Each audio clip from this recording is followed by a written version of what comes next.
Ils étaient promis à un bel avenir et ils incarnaient le futur de la révolution burkinabé. On avait entre 12, 14 et 16 ans. À l'époque, Thomas Sankara, avec l'idéal révolutionnaire, décida de nous envoyer à Cuba pour une formation technique, professionnelle et idéologique. Ils devaient apprendre l'agronomie, la géologie ou encore la médecine, puis revenir chez eux pour développer leur pays.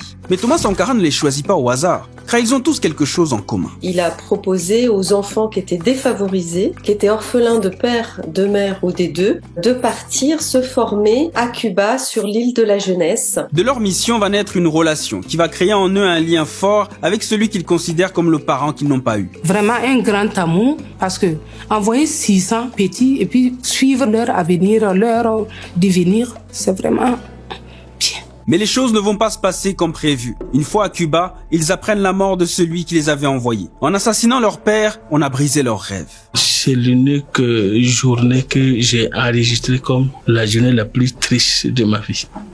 Ouais. C'était dur. Plus de 3 décennies après la mort de Thomas Sankara, que sont devenus les héritiers de la Révolution? Il a fallu à la réalisatrice Géraldine Berger 3 ans pour les retrouver. Ils n'avaient jamais témoigné, ils étaient restés dans l'ombre. C'était absolument terrible. Elle réalise alors un film qu'elle intitule Les orphelins de Sankara, dans lequel elle raconte leur histoire. Une histoire qui remonte à 1986. Thomas Sankara est arrivé au pouvoir en 83. Il a visité Cuba et donc on lui a proposé ces bourses internationales. 600 enfants du primaire issus des campagnes du Burkina Faso sont choisis. Stanislas Damiba en faisait partie. On était issus des familles défavorisées, orphelins de surcroît. Thomas Sankara était un père et demeurait un père comme nous l'appelons aujourd'hui, notre père spirituel. Leur mission était claire, aller apprendre un métier et revenir consolider la révolution. Il faut dire que à ce moment, il y a une émulation extraordinaire dans tout le pays et jusque dans les campagnes, du monde des adultes et des enfants aussi. En les choisissant jeunes et en les envoyant à Cuba, Thomas Sankara ne veut pas seulement former des techniciens. Il veut surtout pérenniser la révolution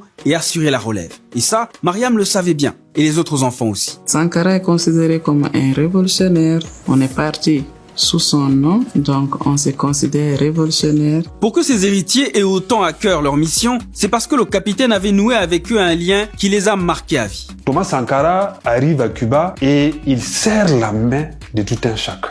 Les 475 garçons et les 135 filles, et il disait ceci: formez-vous bien pour venir développer votre pays. Il nous a dit non, il compte trop sur nous pour l'épauler, pour que cette révolution puisse tenir et pour que son idéal puisse quand même perdurer. Moi, c'est ça qui m'a intéressée, c'est comment 600 enfants peuvent décider de partir à 8000 km de chez eux sans connaître véritablement ce que c'est que même Cuba, ce que c'est qu'une île. Un saut vers l'inconnu, loin des proches, loin du pays, loin de tout. Emilienne Kyogo n'a rien oublié de ses premiers jours où elle a pris un avion et un bateau. Tout le monde était dépaysé et les pleurs ont commencé.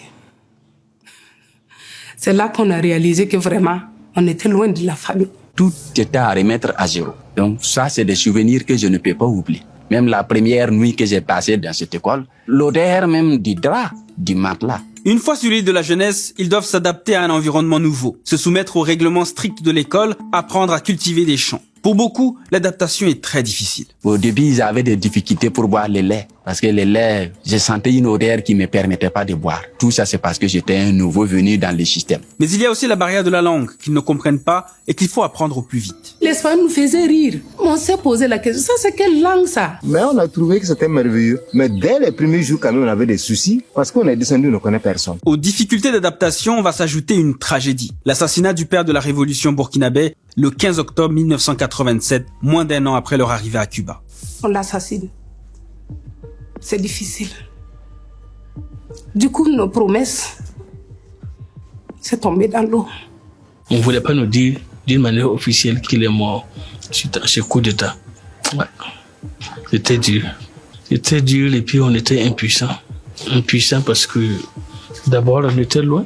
Deuxièmement, on ne savait pas quoi faire. La mort de Thomas Sankara sonne le glas de leurs rêves. La pire déception pour Stanislas et ses camarades. Tout ce que nous aurions dû avoir comme bourse, comme formation, était carrément anéanti. Et cet idéal révolutionnaire-là était assassiné tout simplement à l'œuf et nous avec. Le nouveau gouvernement de Blaise Compaoré décide de réduire leur cycle de formation et supprime leur bourse. Pour ces 600 enfants, c'était un véritable drame. Quid de leur avenir, de leur destin, effectivement, ça a été absolument terrible. Une fois leur père et sa révolution liquidés par Blaise Compaoré, les enfants de Sankara se sont trouvés abandonnés et livrés à eux-mêmes. Blaise Compaoré, donc, qui a pris le pouvoir, avait demandé à ce qu'ils soient rapatriés, mais c'est Fidel Castro qui s'y est opposé et il a préféré protéger, garder les enfants pour qu'ils accomplissent leurs études jusqu'au bout. Seuls 33 des 600 enfants ont pu accéder à l'enseignement universitaire. La personne qui a fait le plus d'études, c'est Mariam. Elle est gynécologue, obstétricienne et elle est restée 19 ans sur l'île de la jeunesse. Doublement orphelins, se sentant complètement trahis, ils finiront par rentrer au Burkina Faso en vagues séparées, totalement perdus. Ils n'ont pas trouvé le travail qui leur était promis. Tout était prévu, en fait, des logements, des métiers pour des industries naissantes. Et quand ils sont revenus, ces industries avaient été abandonnées, les logements avaient été abandonnés également, et ils étaient en plus mutés la plupart du temps aux frontières. Selon Géraldine Berger, ceux qui ont pu être intégrés dans la fonction publique ont été dispatchés loin de la capitale, Ouagadougou, pour éviter qu'ils ne se regroupent parce qu'ils étaient craints par le régime de Blaise Compaoré. Effectivement, ce sont des enfants aussi qui ont été formés au marxisme-léninisme. Il y avait une crainte des autorités burkinabées que ces enfants se réunissent pour former une force politique. Malgré tout, ils ont gardé des liens et ont formé la SAC-BF, l'association de solidarité et d'amitié Burkina Faso-Cuba, dont Stanislas Damiba est le président. Aujourd'hui, nous déplorons 85 de nos camarades qui sont décédés, certains par suicide, 245 qui sont à la fonction publique sous-employés et 270 qui sont effectivement en chômage précaire. Ceux qui sont encore vivants se retrouvent chaque année. Leur but, demander réparation et plus précisément 3 choses au gouvernement. Le dédommagement pour les préjudices subis de 1992 à nos jours, en tenant compte des ayants droit de nos camarades disparus, l'équivalence réelle de nos diplômes, en tenant compte du volume horaire, et voir nos camarades qui sont à la fonction publique pour qu'ils soient pas sous-employés. Ils demeurent aussi et malgré tout attachés à la mission qui leur avait été confiée. Pérenniser la mémoire de leur père, Thomas Sankara, et celle de la Révolution. Thomas Sankara. Et lui? Fidel Castro. Fidel Castro, oui. Plus de 3 décennies après sa mort, les orphelins de Sankara ne sont plus seulement 600. Ils sont maintenant des millions à travers le Burkina Faso, le continent africain et au-delà. Les orphelins de Sankara, ce sont aussi désormais ces milliers de jeunes qui sont descendus dans les rues du Burkina Faso dans la nuit du 26 au 27 septembre 2023 pour déjouer un coup d'État et sauver celui qu'ils appellent le camarade Ibé, le jeune capitaine qui a pris le pouvoir le 30 septembre 2022 et qui se réclame sankariste. Toute la jeunesse africaine et burkinabé, c'est votre avenir qui est en jeu. Parlez toute la voix.